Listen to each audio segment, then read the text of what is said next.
Ayan guys, ito na naman ako. Ay, ko pa. Nagawa naman ako ng jackfruit, chili jam. Ayan guys, tapos lagyan natin ng sukal. Yan, 1/4 na lang sukal nilagay ko. Ayan guys. Ayan. Tapos sa paghalawalawin lang po siya.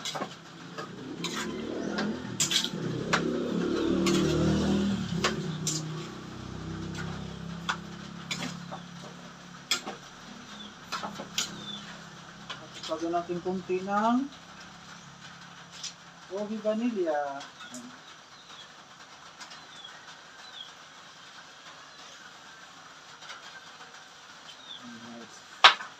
Tapos, lagawin ulit.